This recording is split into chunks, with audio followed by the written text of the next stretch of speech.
ஆண்டவராகிய இயேசு கிறிஸ்துவின் நாமத்தினாலே உங்களை அன்போடு வாழ்த்துகிறேன். இந்த வியாழக்கிழமை காலையில் தேவனாகிய கர்த்தர் உங்களை சுகமாய் தங்கியிருக்க பண்ணுவாராக. இந்த நாளில் உங்களோடு கூட தேவனுடைய வார்த்தையை பகிர்ந்து கொள்ள மிகவும் மகிழ்ச்சி அடைகிறேன். என்னோடு கூட சேர்ந்து ஒரு வேத பகுதியை நாம் தியானிப்போம். 2 தெசலோனிக்கேயரின் புஸ்தகம் 3ஆம் அதிகாரம் 3ஆம் வசனத்தில் தெசலோனிக்கேய சபை பார்த்து அப்போஸ்தலனாகிய பவுல் சொல்கிறது என்னவென்று கேட்டால், கர்த்தர் உண்மை உள்ளவர். The Lord is faithful. அந்த உண்மை உள்ள கர்த்தர் என்ன செய்வார்? சபையின் மக்களாகி உங்களை, ரட்சிக்கப்பட்ட மக்களாகி உங்களை, அல்லாவிட்டால் அவரிடத்தில் அடைக்கலமாய் ஓடி வந்த மக்களை ஸ்திரப்படுத்துவார், தீமை நின்று விலக்கி காத்துக்கொள்வார். இன்னொரு இடத்துல நம்ம வாசிக்கும் பொழுது, நீ ஸ்திரப்பட்ட பின்பு உன் சகோதரனை குணப்படுத்து என்று கர்த்தருடைய வசனம் சொல்லியிருக்கிறது.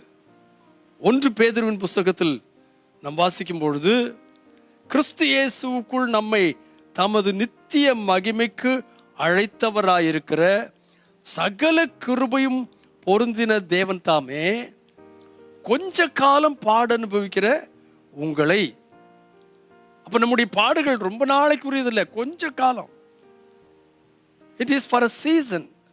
ஆனால் அந்த கொஞ்சம் காலம் பாடு அனுபவிக்கிற உங்களை சீர்படுத்துவார், ஸ்திரப்படுத்துவார், பலப்படுத்துவார், நிலைநிறுத்துவார். ஏனென்று கேட்டால் அவர் உண்மை உள்ளவர். அவர் உண்மை உள்ளவராக இருக்கிறதுனால தம்மை நம்பி பின்பற்றி வந்த மக்களை என்ன செய்கிறார்? சீர்படுத்துகிறார். முதல்ல ஒழுங்காக்குகிறார். அவர் நம்மை ஒழுங்காக்கின பிறகு என்ன செய்கிறார்? அந்த ஒழுங்கின் நிலைமையில ஸ்திரப்படுத்துகிறார். This is the way you ought to கோ.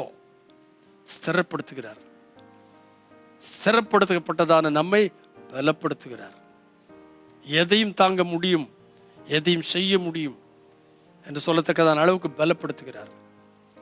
பலப்பட்டவதான மனுஷன் என்ன செய்கிறான் என்று கேட்டால் நிலைநிறுத்துவார். Oh glory to God.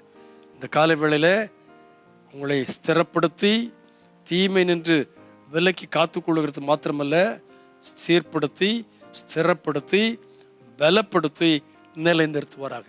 இதை நம்முடைய வாழ்க்கையில அனுபவிக்க தேவனாய் கர்த்தர் கிருபை தருவாராக. இன்றைக்கு நீங்கள் வெளியே செல்லும் பொழுது யோசியுங்கள், கர்த்தரை சீர்படுத்துவார், என்னை ஸ்திரப்படுத்துவார், என்னை பலப்படுத்துவார், என்னை நிலைநிறுத்துவார். நான் பயப்பட வேண்டிய அவசியமே கிடையாது. ஏனென்று கேட்டால் நான் சார்ந்திருக்கிற என் கர்த்தர் உண்மை உள்ளவர். பரிசுத்தமுள்ள எங்கள் நல்ல பிதாவே, சார்ந்து இருக்கத்தக்கதான கிருபையை தந்து உண்மையிலே பலன் கொள்ளத்தக்கதாக கிருபை தாரும். இன்றைக்கு நாங்கள் கேட்ட வார்த்தைகளின்படி எங்களை சீர்படுத்துவீராக, ஸ்திரப்படுத்துவீராக, பலப்படுத்துவீராக, நிலைநிறுத்துவீராக. காரணம் ஆண்டவரே, எங்களை உம்முடைய நித்திய மகிமைக்கு அழைத்திருக்கிறீர். சகல கிருபையும் பொருந்தின தேவன். இதை தமது பிள்ளைகளுக்கு செய்து மகிமைப்படுத்திக் கொள்வீராக. இயேசு கிறிஸ்துவின் நாமத்தில் பிதாவே, ஆமென். ஸோ நம்முடைய உலகத்தில் கொஞ்சம் பாடுகள், ஆனால் இந்த கொஞ்சம் பாடுகளை அனுபவிக்கிற நம்மை கர்த்தர் தாமே சீர்படுத்தி, ஸ்திரப்படுத்தி, பலப்படுத்தி நிலைநிறுத்துவாராக. God bless you.